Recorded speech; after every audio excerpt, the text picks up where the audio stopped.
we believe, stem from economic. The deeper malaise is poverty. Mainly, the cause and the practice of this trafficking is due to the imposition of especially outside and armed conflicts, and then lack of political will, and that kind of migration, displacement, as well as the poverty.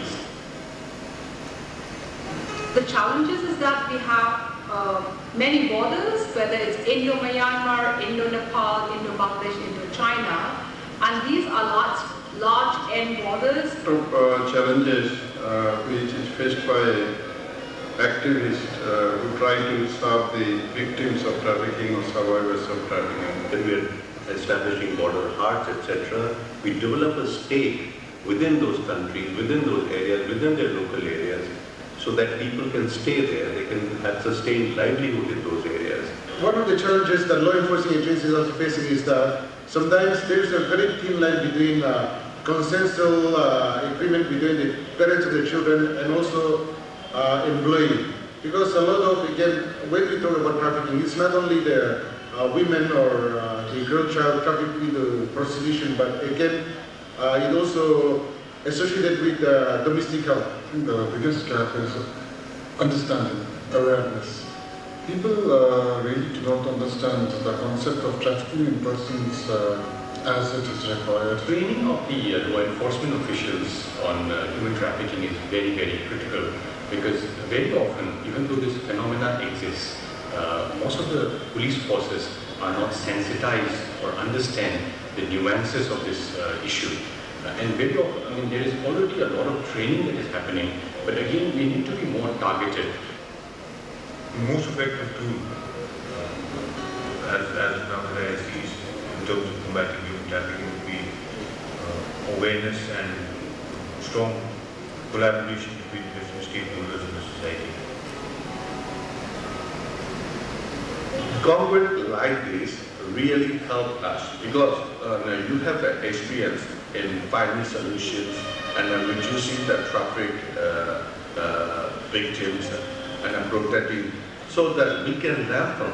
This program has been very fruitful to understand the different approaches and experiences from different organizations working on the issue. This particular conclave, which is going on in Guwahati, has brought together all stakeholders from different walks of life, like the NGOs, civil society partners, the media, police officers, government officials, political leaders, and academics, and so on, students, and so on. You know, all of them have a role to play in addressing the issue of human trafficking, whether it is prevention or it is combating. Such initiatives are happening across the country, but here is an initiative where they brought stakeholders from not only from all states in the northeast, but also from adjoining countries. So the human trafficking knows no boundaries. It's a borderless crime, it's a timeless crime, it's a crime of crimes, it's a basket of crime. So one crime after another, crime after another, crime after, and human rights violations. Our work together on trafficking in persons continuing to be a collaboration and a more integrated web of collaboration. I think it's very important that we bring the people together who are working on this and recognize that it is long term. We're not going to solve trafficking tomorrow. We're going to have to, we need to continually build the networks to address trafficking issues from the ground level to the highest policy level, so that everybody's working forward and having the collaboration together on this. And this is what a conclave can do.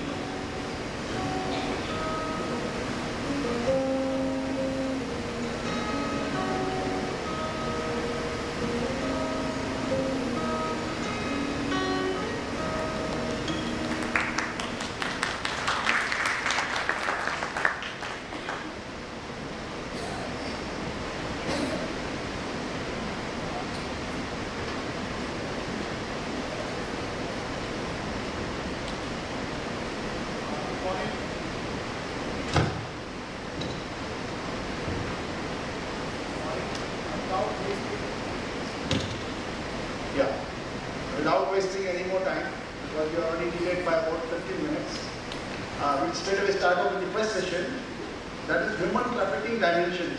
We have got 4 very illustrious speakers, and myself fifth one on the dais.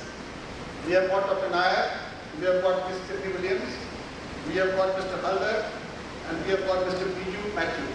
So 4 people from 4 different walks of life, people working in police enforcement, people working in safe migration, and all these. So what I'm going to do is I will ask each one of you to confine yourselves between 5 to 10 minutes. And once when Alex Haley won the prize for writing the book Roots, and it took 10 years, then somebody asked him, if you had known that you're going to win the prize, what would you have done? He said, I would have written my book faster. So I think that's what you need to do. You need to write the book very fast, and you need to finish it in 7 to 8 minutes. So straight away I come to Ms. Tiffany Williams. Please start with her.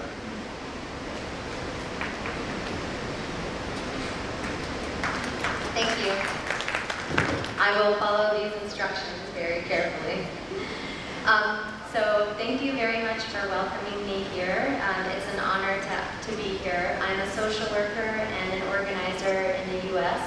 I work for an organization called the National Domestic Workers Alliance. I was the child of a single mother who worked 2 jobs in order to take care of me and my brother. And I've always cared about the rights of women workers, so it was a natural pathway for me to start this work. My project in DC, Washington, DC, was started in 1997.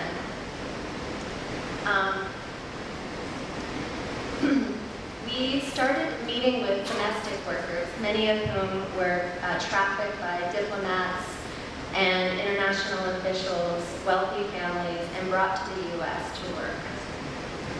What we were seeing was case after case of abuse. Their passports were taken. They weren't allowed to leave. They were working long hours. Their movements were being monitored. They were getting threats to their family members at home. And they were facing physical, sexual, and psychological abuse. In 2010, we had a chance to look back at all of our cases and realize that if you took the date 1998 and replaced it with 2008, you would see the same patterns of abuse. So the abuse wasn't changing, we had to change. So we joined the National Domestic Workers Alliance and realized that there were other groups who were facing the same issues. Their workers were coming in with these same complaints. So we launched the Beyond Survival campaign, and our role is to lift up the voices of domestic workers, survivors, and have them become the advocates themselves. So hopefully next time someone from my organization is here, it'll be a survivor who is speaking for us. Human rights belong to all of us. This is the model that we take for our work. Most of us know what human rights are, even if we can't list all 30 articles of the Declaration of Human Rights. We know that we have these rights just by being alive. Whether we are of any age, gender, sexual orientation, race, migrant status, caste, religion, or type of work that we do. These rights include more than the right to be free from slavery. They include the right to education, food, safe and decent work, and equal protection under the laws of our countries. Trafficking and forced labor are a violation of human rights, as you have heard many times already this morning. But we challenge ourselves to think beyond just the trafficking, the act of trafficking and the duration of trafficking as being the violation. We look at what are the violations that happen before that. The lack of education, food, and all of the things that we all deserve that dig the trench that trafficking follows. And what about the human rights violations that happen after rescue, even from some of the NGOs in the US? Thinking about inhumane conditions that people are put into after trafficking, even by those who claim to rescue them.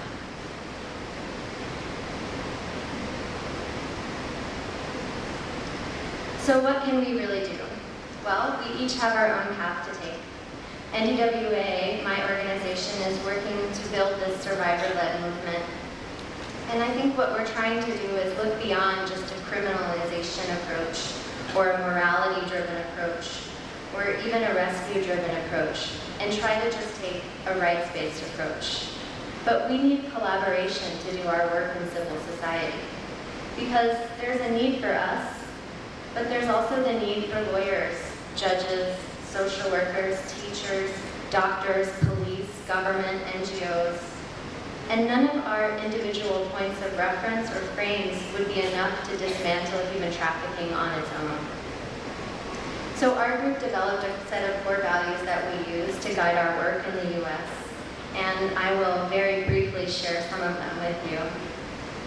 So for us, what rights-based policy looks like is that it covers the full range of survivor needs, including access to justice, identity, and access to services. It involves survivors as experts and consultants on policy because they know best. It meets the real needs on the ground that are identified by police officers and NGOs and civil society.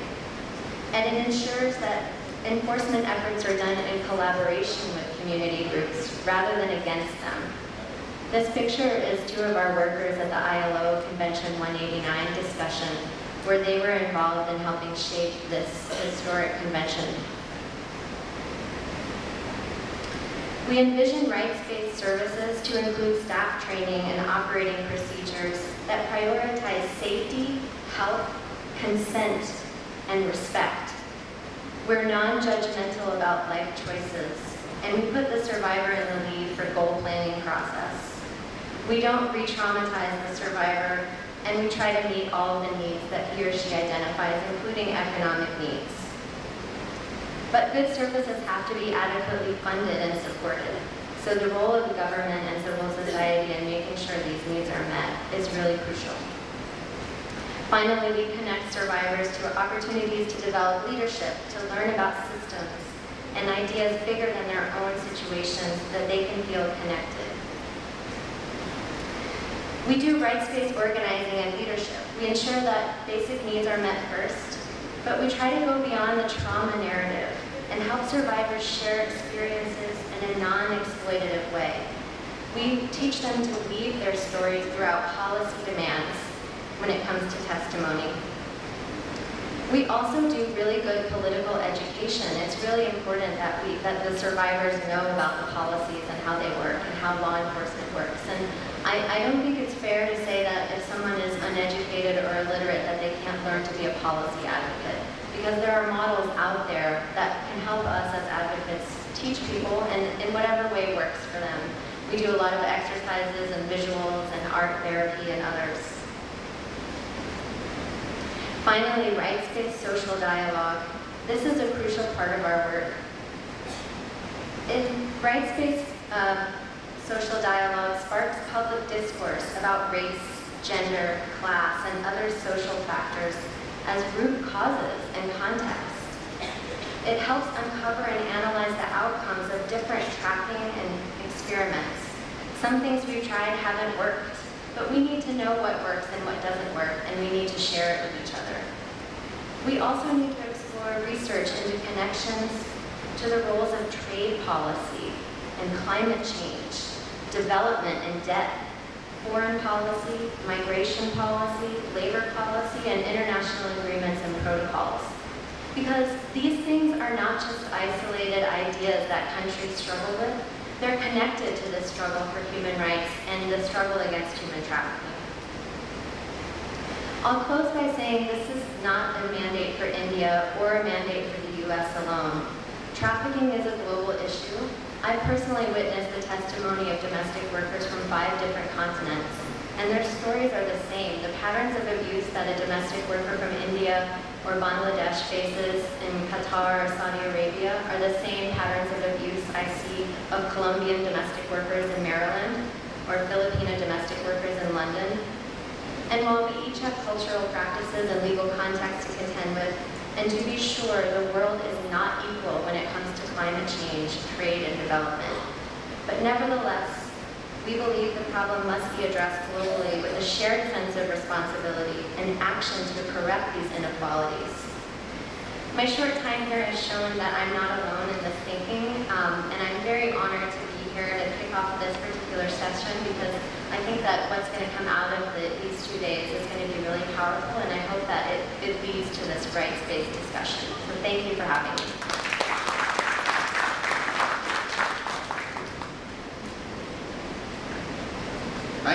much. It was very enlightening and a very different perspective altogether. We'll do a review of all the speakers after the session. So I will request Mr. Biju to now start this session.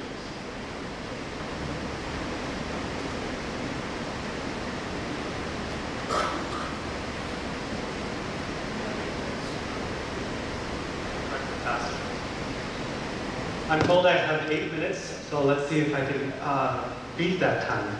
My name is Biju Matthew. I'm the Director for International Justice Mission. And there's a PowerPoint that needs to come up. It says TIP PPT, if you can put it up. Wonderful. We are an organization that's been working in India for over a decade. Before I even begin, I want to thank the organizers and for the honor and privilege to be sitting on this panel with a number of prominent voices in this field, as well as thank those who, from the State Department and Shakti Vakini, who asked allowed me to come and share. So, International Justice Mission, in a snapshot, over the last decade, has been working to bring restoration to victims and hold criminals accountable to their crimes. Over all our work, over all the time, putting the numbers together, we have brought rescue to over 10,000 women and men in bonded labor and in commercial sexual exploitation. Currently in our restorative aftercare programs are over 2,000 individuals. We've seen over 134 convictions, and public officials trained has been over 28,000. What I'd like to talk about today is not about IJM, but about the actual model of the crime, the business model that we're looking at, because it is a business and it's a brutal, violent crime. I know this and my team knows this because we've walked with the victims, as do many of you. And if you look from this slide, you see that it's as Dr. Nair shared in the video, it's a basket of crimes. There's recruitment, there's transportation, there's buying and selling, and there's also violent abuse and exploitation. And as you well know from the different articles that have come out in Jharkhand, is that placement agencies in Delhi are regularly recruiting, buying, selling, and violently abusing people in order to get them to do things unimaginable. What I find that this crime to be is an absolute social terror on our cities, on our villages, and our country. And as Dr. Nair said this morning, we need to all stand up and have it stop. I want to show you just the business model of the crime. And if you look at the profitability of the crime, this is average profitability per victim of sexual exploitation, and this is in Indian rupees. The average purchase price for a victim is about 39,000 rupees. The average price per sex act that we've just, and this is coming from Siddhartha Kada's work as referenced below. And the average number of time is 250 rupees per sex act. The average number of acts per day, 11. And if you look at the actual cost of maintaining, and I use these words subjectively because I would never say this, but maintaining a victim is about 2.8 lakh. And the average annual revenue per victim is about 10 lakh. So the average annual profit is 7 lakh per individual. So you're looking at a profit margin of 71%. This is a brutal crime. This is not just a crime of social implications, it's an economic crime.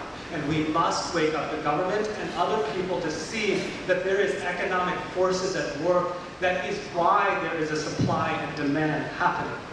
Otherwise, if there was no money being made in this crime, there would be no demand. There would be no supply. And so that's where we need civil society to step up. And what do I mean by civil society in the justice system? At IJM, we talk ad nauseum about a pipeline. And we imagine it to be a pipeline of police, prosecutors, judges, and social workers. And imagine if you put in water into a pipeline and you get an aquaguard and it filters out the impurities. This same pipeline of the justice system, if you put in injustice, it should filter all the injustice out. And the output would be justice. That's what a fixed working system should should look like. But that's not the case in India or around the world from our studies. What we see is that the pipeline is broken.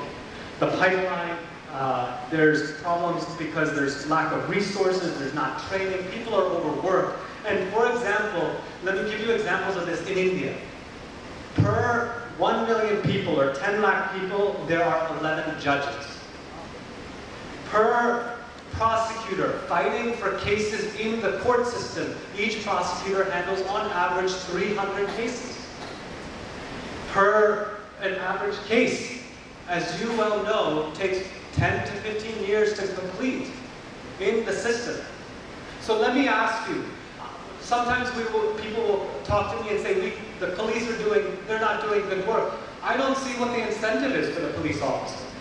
If the case doesn't finish in 10, 15 years, they've been transferred 3 to 4 times. They're not seeing any fruits of their labor because the system is broken. We need to be people to try to fix the system, to try to say adjournments should not happen. Unnecessary delays should not happen. Why? Because the rights of the victim are not being protected and she is languishing.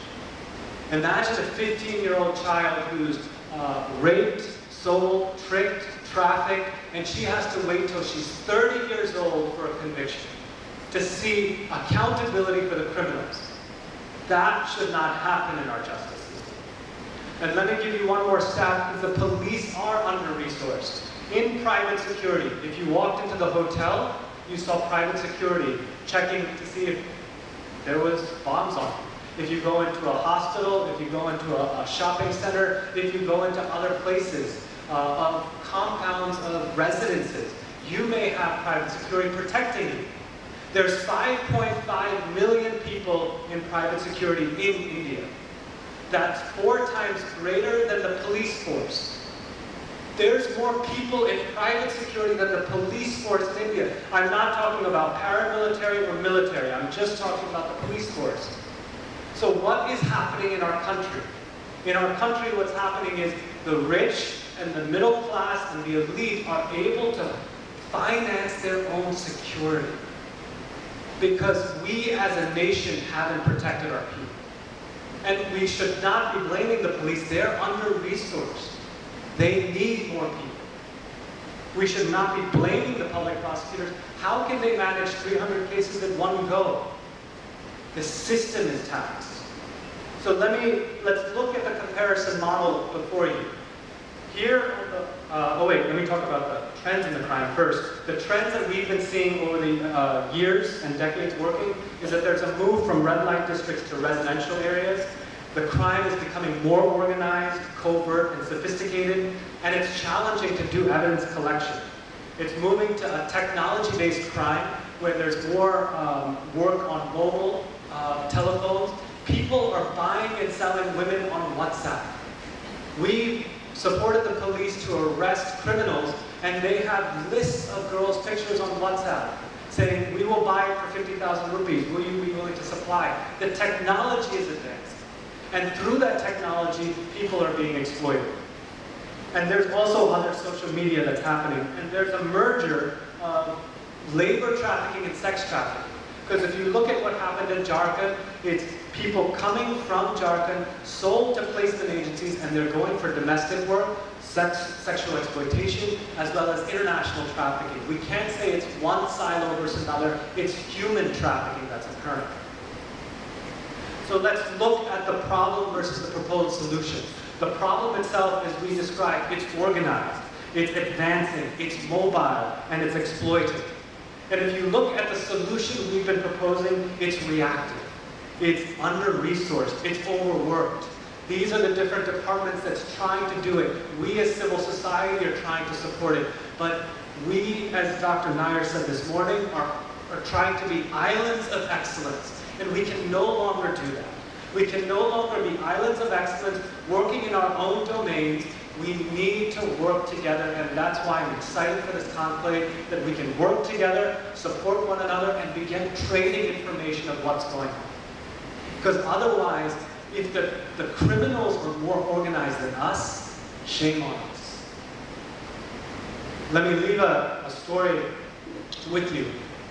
We got a case, I think I have a few more minutes, hopefully. We have a case in February that came to us where a father said, my child is missing. Please help.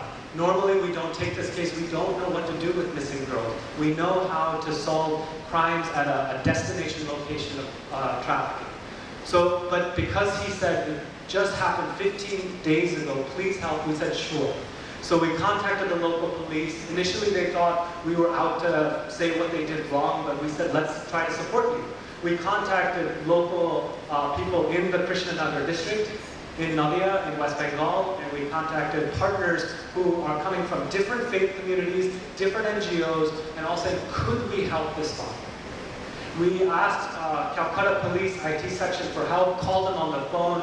We called Sharbari Man from West Bengal CID saying, could you advise us? None of them needed to do it, but they were all willing to. And through every step of the way, we found that the local police were able to do it. That they began tracing and trapping the accused and finding that it was a basket of crimes, and this young girl was sold for 50,000 rupees from her community, taken to Calcutta, then to Bihar. And so we are now talking about collaboration with local police in Nadia, state police in West Bengal, state and local police in Bihar, NGOs in all these states. Because they were willing to come to the table, nobody take credit. This is not an IJM case.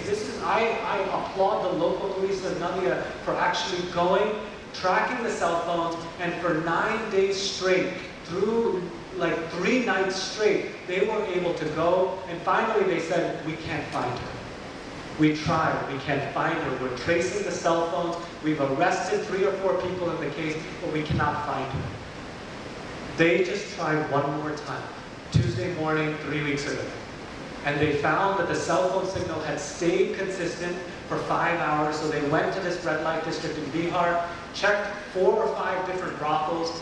The 6th brothel, she was there, with her main trafficker.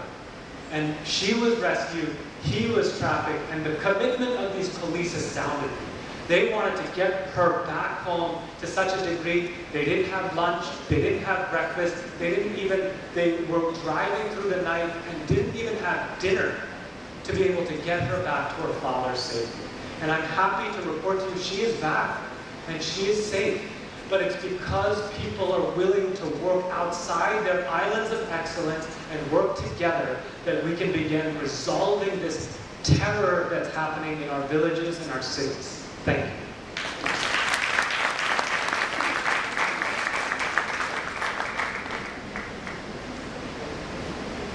Thank you very much, Viju, for your very interesting dimensions of crime. In fact, even though I'm a police officer with 25 years of service, the business model actually I have also never looked into, so I'm sure this will really help.